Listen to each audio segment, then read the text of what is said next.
Hey, hope you're having a good day. This is Elan, and welcome back to the Holistic Health Podcast.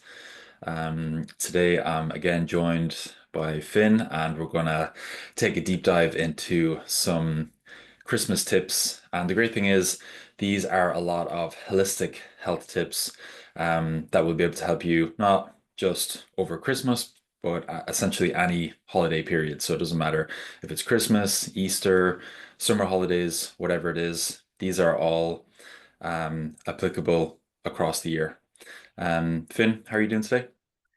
I'm good, man. I'm good. Yeah, looking forward to this one. I think it's like coming up to any, like as you said, holiday period or just life event for different clients in general is like where like they've got a big weekend coming up. Like a lot of the stuff that we'll be talking about is something that's going to be really beneficial and really applicable to anything. So yeah, it'd be cool. Yeah, for sure. Looking forward to getting into it. And Yeah. I know you made a big move recently, so how's that been going?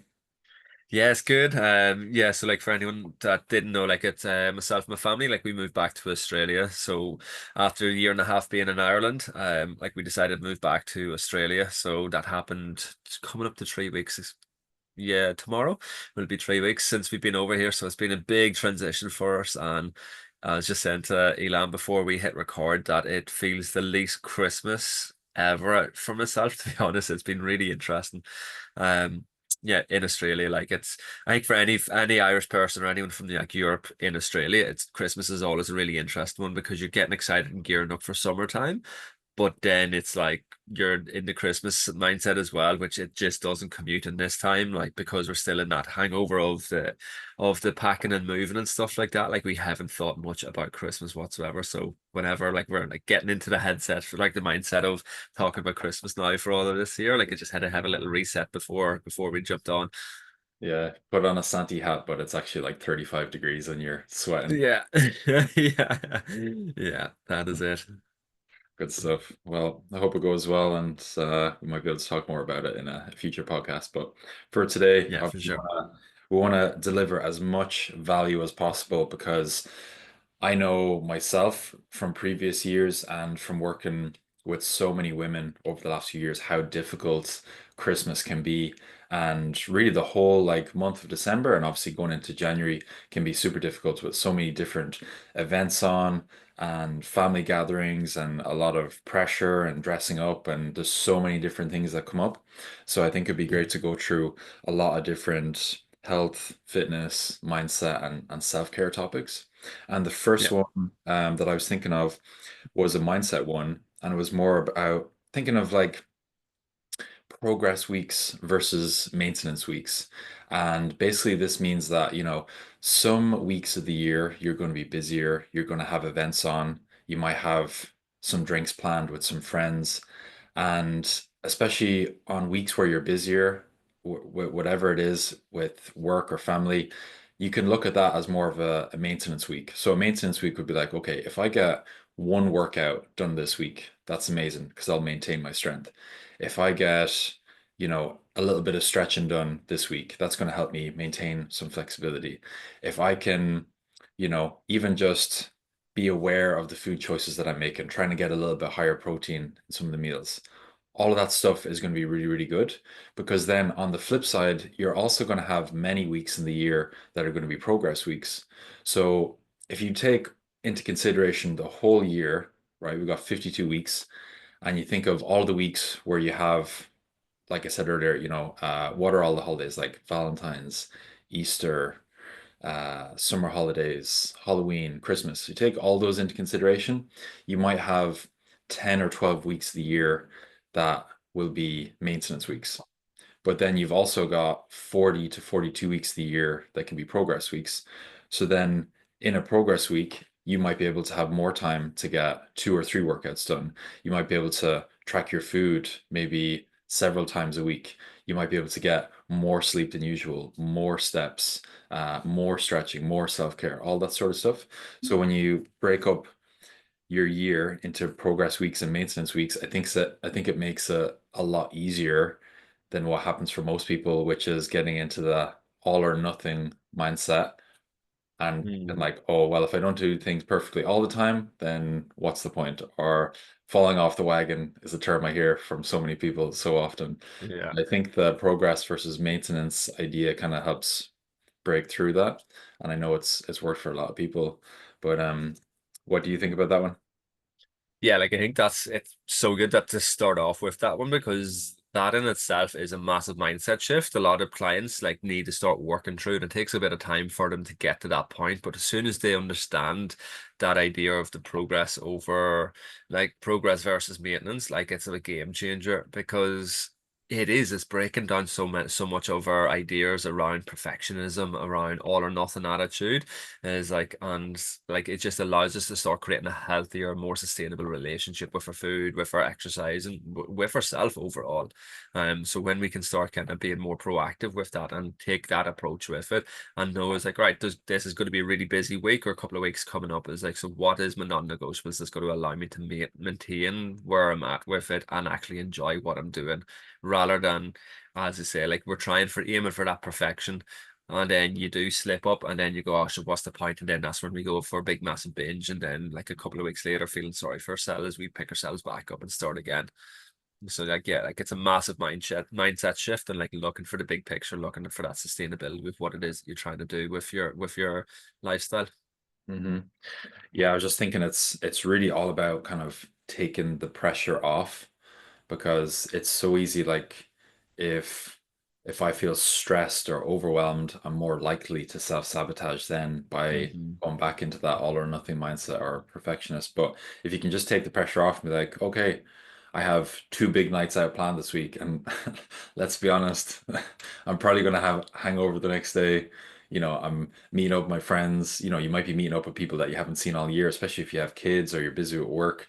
So let's just be realistic.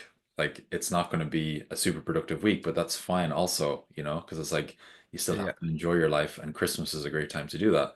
So why yeah, not just take the pressure off and be like, okay, this doesn't have to be a progress week. I can literally, even if I just get my one session done, I'll still maintain a lot with that. And that's yeah, when. And yeah, it's just like that really common quote that I've seen before. It's just progress over perfection. If you can just yeah, yeah. if you have 1% improvement, that's better than zero, or if you're doing Mm. something positive, that's a big win. So, Yeah. And that's it. Like, and it was interesting. Like, even just last week, I was like having this conversation with a few of my clients, and like as soon as you said that, it was like over Christmas, like over the next few weeks, like if you just maintain where you're at with it all, like if you do the minimum, like or getting like a workout in, just checking your steps as much as you can. It's like your calories, they don't have to be down at a certain point every day, but like it just focus on that maintenance side of it. It's like at the end of that, like you're gonna feel so much better for yourself and you're going to feel like you're finishing off the year with a sense of achievement rather than trying to like be in that progress mindset and then either one feeling like you're miserable when you're at the parties and stuff and like you're not allowed to do anything, you're not enjoying it, then that's going to have a negative impact on your future process with it. Or you do end up like giving in and have too much food and then feel bad for yourself, feel guilty and stuff like that, and then kick yourself and beat yourself up with it. Whereas like when we started like speaking into this more and more, like it's nearly like it's like oh like it's like a permission to actually this is what it is to create a healthy relationship with your exercise, with your food, with yourself, and it's the yeah, whole intention of the program. It's the beauty of the program that we offer. exactly. Yeah, it's like, oh, I can actually live my life and I don't have to feel bad about it. Yeah, yeah, Yeah, super important. And that I think brings us on nicely to the next tip, which is all about calories. And so, an analogy I like to use is the bank account analogy, right? So, just think of it as savings that you have in the bank, right? So, if you have an event on Saturday and you know you're going to be having a few drinks, you're going out for dinner, what you can do is Monday to Friday of that week, if you saved up 200 calories each day, Monday, Tuesday, Wednesday, Thursday, Friday, you will have saved up 1,000 calories in your account extra that you can spend on Saturday. And then when you break the numbers down, even if you were to drink a full bottle of wine, which if you could do that, I'd be very impressed because I know I'm a lightweight when it comes to alcohol. But even if you did drink a full bottle of wine, that'd be around 750 calories. and you've saved up 1,000, so you still have an extra 250, right? And obviously, if you're going to have a full dinner, you know, you wouldn't even go that far over your calories because I think that's the realization that a lot of people are kind of surprised by when they use MyFitnessPal or they track their food for a little while. Like, I know for sure, like if I went out for dinner and I had a few drinks, I probably wouldn't even go that far over because Yeah, if you made some other small adjustments in the day, like maybe move your meals earlier in the day just a little bit forward, you might be at maintenance for the day, or you might go slightly over. But even if you did, yeah, let's say, go over by 500 calories for the day, it's not a big deal because what the yeah, important is your mm, average calories across the week or the month, and yeah, you have a few days that are lower, then it's going to work out fine. So it's another reason why, like, you can go out and enjoy yourself. You don't have to feel guilty. You don't have to feel bad. You can just go and have fun and live your life and still get results at the same time? yeah, yeah. And again, like it's such a big aha moment for our clients to actually realize that and to understand and start educating themselves on that. Like it's massive. Like I know it's because it's like if we're going through like your nutrition plan and let's say like here's Mary and like when we go through all of her stats and look at her age, her age, her weight, her activity level, all of that stuff, and it says like we put her on a program that's 1,500 calories a day, which is going to be her 1,500 calories a day is what she wants to work towards.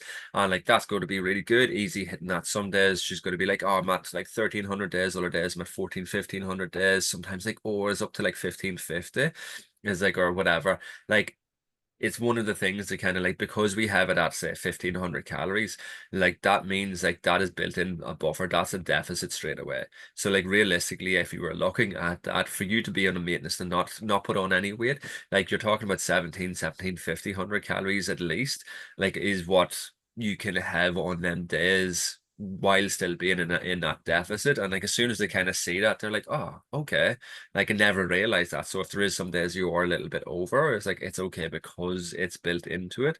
And there's going to be days that you're going to be under. And then as you were saying, Elan, like if you know there's an event coming up, you can just keep under for a few days extra, and that's just going to give you a bit more space to play with. Yeah, exactly. And that's one of the reasons why we include, like, in the nutrition plan, here's what your maintenance calories are, and here's what your deficit calories are, because a lot of people don't even realize that, right? Like you said, 1,500 is a deficit for where you're going to start making a lot of progress. You might drop a clothes size over 8 to 12 weeks, or you might lose a stone over 8 to 12 weeks. But even if you're at maintenance, wouldn't you rather maintain where you're at than go up? Like Yeah. it's always way better. Mm, But a lot of people think, yeah. oh, if I go over my deficit calories, if I go to 1,700, then it's terrible. But we have to constantly remind people, like, even if you're at 1,700, you're still underneath maintenance, which is still a Yeah. little bit of progress. Yeah. So, Yeah. it's And really that's it. hard. Like, and it's even is like if you get to the 1st of January and you're at the same weight of what you are at the 1st of December, is like you're probably, I don't know the stats, but you're probably in like a really good percentage of people are doing really well because most of the people, a vast majority of the people over that month will have put on weight. Whereas if you're finishing the month at the same as what you were, like you're not going backwards, you're literally just kept that maintenance. And again, it's like we have to say it that clear for people to actually allow that to sink in and understand it. So like that's a big one. Like whereas most people are starting January and it's like, oh, I'll start my new plan in January, and then so you just have a bigger blowout and you put on an extra few pounds, even Yeah. on top of what you normally would because like, oh, let's start in January. Yeah, that's where the self-sabotage kicks in. I was like, okay, I'll leave it till the 1st of January, and then instead of having maybe one bottle of wine a night, it's two bottles of wine, and then the hangover the next day is absolutely awful and shaken with the fear, and then you eat eating loads of food the next day to try and get back to some level of normality, and then it's more alcohol. Yeah, It's just a vicious yeah, cycle. yeah, Um, but yeah, I was thinking, with Christmas, over Christmas and New Year's, a lot of people are like, oh, this whole period, like I just won't have any time for myself and it's going to be so much of everything. But in reality, it's actually only 3 or 4 days where things could be a bit higher. Like obviously, we've got Christmas Eve, Christmas Day, Stephen's Day, and then New Year's Eve. So it's really like 4 days where you're like fully off and going to be Mm. eating a lot of food. But the great thing is with Christmas dinner, if you aren't a vegan or vegetarian, turkey is super high protein, like one of the best Mm. foods you could eat, very filling. If you're having lots of potatoes, one of the best foods you can eat, super micronutrient dense. A lot of people don't realize there's more vitamin C in a potato than there is in an orange, which is crazy. And Yeah, they're also one of the highest satiety foods that you can eat as well. Out of all carbs, potatoes are the best yeah, course you can have. So if you had turkey and potatoes or whatever else, like Christmas dinner is like actually a great meal to have yeah, and sets you up very yeah, well. So, there's a lot of like really good things about Christmas. And I think by the end of this podcast, you'll realize like, oh yeah, I can just have a good time over the whole month of December or whenever it is, and it's not going to really impact me too much if I just have a bit more, just think about things just a little. yeah. Yeah, and I think that's a good one to roll in from that one, just rolling into the point of like looking at the foods that we are choosing to eat and like looking choosing like more high protein foods and stuff like that, especially if you are going for a night out, if you're going for a meal and like you're looking at the menus and stuff like that, it's like right, what's the best foods that we can choose that's going to help support you? Or if you know that you've got a bigger night out, it's like making sure that you're eating a super healthy lunch, or especially the biggest one is the days after a night out. If you're feeling sorry for yourself, that's where we tend to like we crave the comfort foods and stuff like that. But if you can eat like high protein, like have some like have something like lots of hydration, but then choose high protein breakfast and stuff like that, that's going to just help you get back into a better energy for yourself, and like allow you to feel so much better in the day to day and make better choices as the day goes on as well. Definitely. Yeah, so a simple strategy for that is if you know that you're going to go out tonight and there's going to be a few drinks or you're going out for a big meal or whatever it is, instead of having your breakfast at your normal time, whenever that is, 8 or 9, just push your first meal to midday. Obviously, make sure you drink at least like at least half a liter of water in the morning when you wake up. Um, Could have some tea or coffee in the morning that'll help, keep off some of the hunger, but then leave your first meal till 12. Make sure it's really high protein, ideally at least like 40 grams of protein in your first meal. So then that'll keep you Yeah, feeling full until maybe you have your dinner around 5 or 6. Again, make sure you're basically getting all your protein in 2 meals this time instead of three. So if you have another 40 to 50 grams of protein in your dinner. And this is for women specifically. For men, it would be different. But if you ended up having that amount of protein between those two meals, that'd keep you feeling really full, and then that would mean that like you've got an extra meal worth of calories, maybe like 500, 600 calories that you can then spend. If you think back to the bank account analogy, you can spend that then in the evening for whatever drinks that you might be having. So it's like yeah, very small adjustment by moving your food forward that actually gives you more leeway in the evening. So yeah, you'll either be at maintenance or maybe just go slightly yeah. over. And like even with that, like asides for like the for the non-drinkers and stuff as well, it's like or like for people like if you're going out, like it's so many parties, there's always the nibbles, there's the chocolates, there's the treats, there's all of the other stuff there as well. Whereas like if you're going out hungry already to that, you're just dealing with willpower to try to get you to say no to all of that. Whereas if you're full, if you had healthy meals, you're feeling like really full, like you've had them like a couple of high protein meals in that day, you're not going to be going out as hungry. So when it comes to all of them treats that are on all the tables in front of you, like it's easier to say no to them, or it's easier to like minimize what you're going to eat with them. Whereas if you're absolutely starving, you're just going to want to eat all around you, like, and you're just making it harder on yourself as well. Sure. That's a really good point on willpower as well, because I know for sure that if I was hungry and I went to an event where there's lots of nibbles or drinks or whatever, I would literally just be eating all of that until I feel full, and I have like better self-control than probably a lot of people. So it's a really good thing that you brought up because a lot of people think like, oh, I'll just stay disciplined, I'll use my willpower, I'll do whatever, and realistically, our body is designed in such a way that eventually your hunger signals are going to beat your willpower. Like Yeah. it's not going to work out. So I think it's a good thing to think about because some people think that because we work as coaches and we've been doing this a long time, that somehow we've got like a magical power that we're immune to all this. But it's actually not that at all. It's more so that we'll just be a little bit more structured earlier on in the day and support ourselves a little bit more so that we don't have to deal with that intense hunger and then use our willpower. So Yeah. I don't know about you, but I wouldn't be able to control myself, so I just eat No. more earlier. Yeah. Oh, like I'm the same as like always making sure like get a good meal in before I leave because if I don't, like I know like I'll be the sucker, I'll be straight over there having all of this stuff.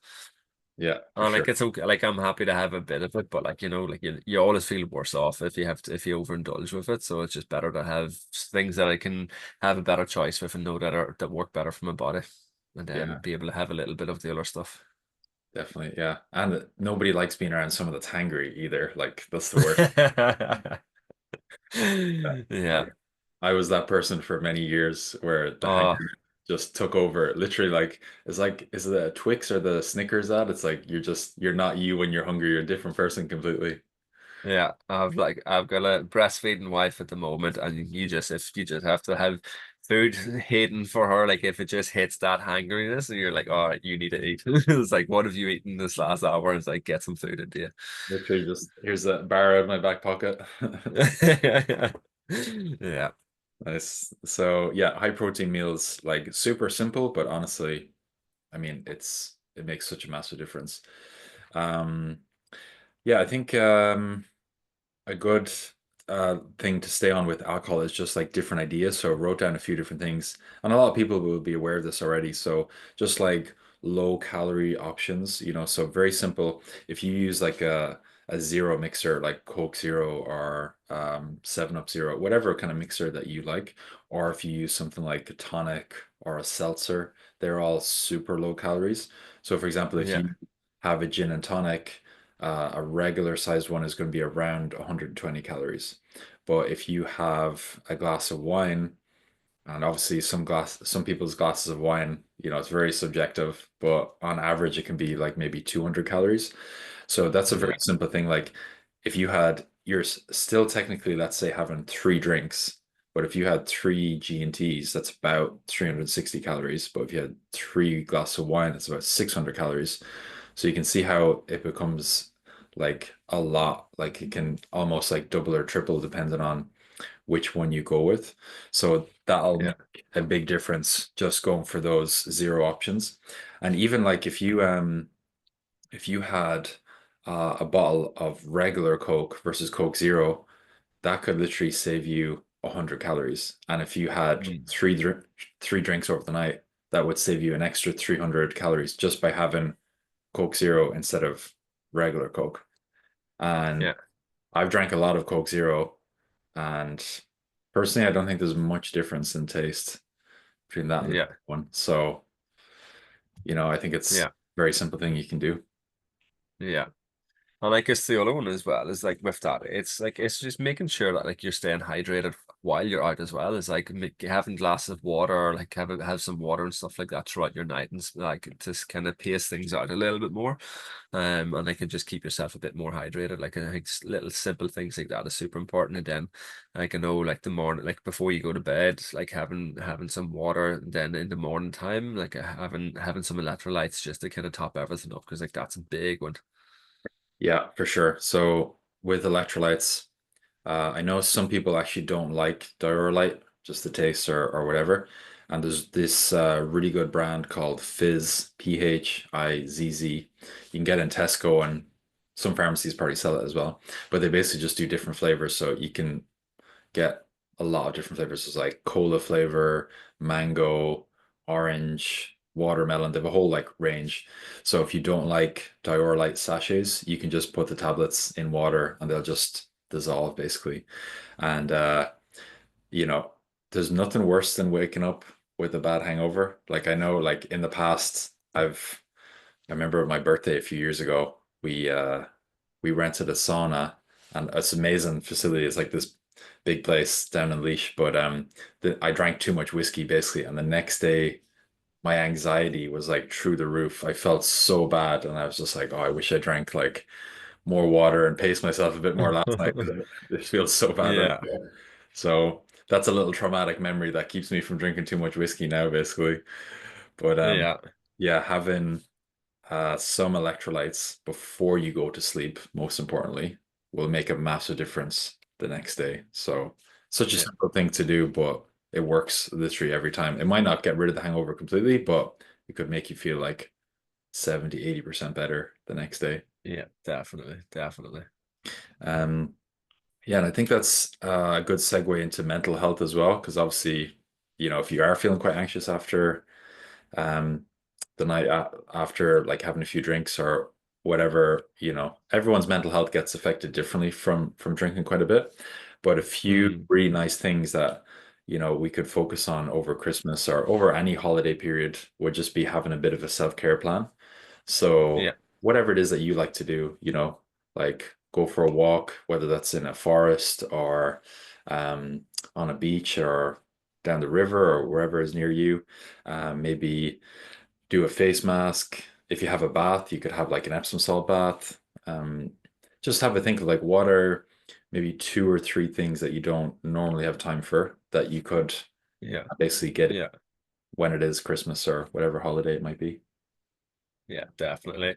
And like again, I think a big thing with that as well, like is like with that mental health and the self-care, it's looking at it's like not just around like the alcohol and like the horrors after like drinking alcohol. It's like for people who mightn't drink or for ones who do, like it's holiday season can be really difficult for a lot of people because you're spending a lot of time with family. There could be other stuff like we all know like the different family dramas and dynamics and all of that stuff that comes up. Like it can be a challenging time for some people. So it's looking at it's like it's being in tune with yourself and knowing and understanding it's like, right, what's going on for me? What's my stuff that I'm dealing with? What's other people's expectations that I'm dealing with? And looking at what are the things that you can do to look after yourself to navigate that a lot easier, like is really important. So again, like as Elan says, like it's planning things out, being proactive rather than reactive. Because when you're reactive with it, it's always harder. It doesn't feel as good. It's like we have been triggered, we have been feeling down or whatever, and then we're looking at something to pick us back up. Whereas if we are proactive with it, like especially if you have some time off, you know that there is a bit of time off. You know that you're going to be in situations where it might bring on some of your anxieties or different things for yourself. It's like what are the things that you can proactively do to help support yourself with that? And again, like that could be like the walks, it could be like having like a hot bath, doing a face mask, it could be spending time in nature. It could be like doing like journaling, doing some meditations and breathing. I guess what's the things that you can do that's just going to support yourself to navigate that time as much as possible. Yeah, absolutely. And I'm really happy that you brought that up because you reminded me of how like something I'm really aware of now, but wasn't aware of in the past. Like when I used to go home for Christmas or different holidays, I basically revert back to my inner child because Yeah. I was technically Yeah. an adult, but when you go back to your parents and you're back in the same place that you grew up, it's very easy to get kicked back into Hmm. like that. That dynamic just falls back so much of Yeah. like that parent-child, the sibling relationships, all of them things. Like a lot of times, like we end up just reverting back to that teenage version of ourselves or that younger version of ourselves. And like, yeah, it's a big one. And like a lot of people don't realize it and don't see it. But like I hope now that you're listening to this, you're going like, oh, actually, that makes so much sense. And you can be more aware of it when you're back there. And like if you are feeling stuff going on, it's just having that little check-in for yourself, just giving yourself that little bit of space to recognize what's going on, what you're feeling, and what you need to support yourself with it. Yeah, definitely. Like I love most of my family. I think if we're being honest, like everyone has one or two people in their family that are problematic, they don't get along with. It's completely normal, right? But I always found when I went back, I never felt like amazing because I was kicked back into that like inner Mm, child mode. And so now when I go home for Christmas or different holidays, I'm very aware of that. And I try and do all the normal things that I do, so just like focus on breathing, in through my nose, out through my mouth, try and keep my nervous system kind of like relaxed. Um, I think we all probably have someone in our family that triggers us for one reason or another. And so when people like bring up their issues, that the same issue they always bring up at every Christmas dinner or whatever it is, when people bring that up now, I kind of like just take a breath. I'm like really focused on just like being relaxed. I'm like, yeah, that's absolutely fine. Like this person bringing up that thing or whatever, and that's cool. And that doesn't have to affect me. It's like water off a duck's back. Yeah. And it's kind Yeah. of just Yeah. being kind of like present in the moment, just to focus on staying relaxed and being like, this Mm, issue doesn't have to affect me. I don't have to take this issue on, yeah. Yeah. because there's Yeah. always, And I think yeah, I kind of think for people who mightn't do much of that sort of stuff naturally for themselves, like a really good way of learning to understand this better is by writing it down, writing your thoughts, writing your feelings down around situations. So, like, because like as Elon just explained, is like as you do this work on yourself more and more, it's easy to be able to start processing it mentally because you understand the things a bit better. Whereas if you are a little bit new to it, and it's feeling a bit triggering or a bit raw and stuff, like it can be harder to like navigate it and understand it. Whereas like putting it on the pen to paper, get your thoughts, get your feelings, get your emotions, get all of that stuff down onto paper is just going to allow you to process it a lot easier. And then asking yourself like, right, what is it that I actually need? And like coming back is like, what do I actually need right now? And then like as you get all of that down and then asking yourself that question at the end, it's going to allow you then to start creating healthier habits and patterns around it.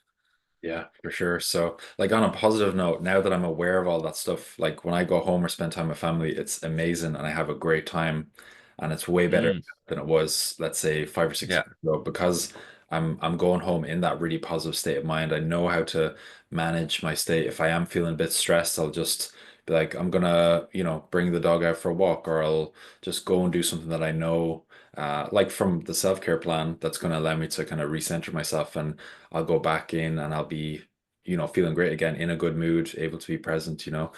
So it's probably the side of Christmas and holidays that people don't really bring up that much, right? So yeah, I think it's super important. Okay, perfect. So yeah, I think we've covered like most things, there's a lot there. Um, Yeah. and ideally, for me and for everyone that we work with, we try and keep the focus like very simple and straightforward. Like if you can focus on your sleep, your food, some type of movement, either that's workouts, stretching, steps, or a combo of all, and then your self-care plan. If you can focus on those, that's what's going to allow you to really feel your best. So it doesn't have to be super complicated. I know there's a lot of like individual things there, like Mm, actionable strategies, which are all important. But if you just think sleep, food, movement, self-care, and then yeah. they're like your big kind of four that will allow you to kind of achieve whatever goal it is, weight loss, toning up, get stronger, fitter, feel good physically, mentally, more confidence. It's that holistic approach. It really like goes into everything. So it's nice, Yeah. Yeah. straightforward. Awesome. Yeah, and that's it. Like, just keep it simple. Like, again, especially when things are busier, it's just like, what's this? A couple of them small, simple things, like as you said, them four areas, like your sleep, food, your movement, and your self-care. What's the small things that I can control in them areas to just navigate these busy weeks, rather than trying to think, I was like, oh, I need to do all of this other stuff on top of this stuff, on top of getting presents, on top of these parties, on top of all of that stuff. It gets easy to get overwhelmed. Whereas, like, come back to your basics. What's the things that I control, and just do them really well. Like it's going to be able to navigate with a lot more ease.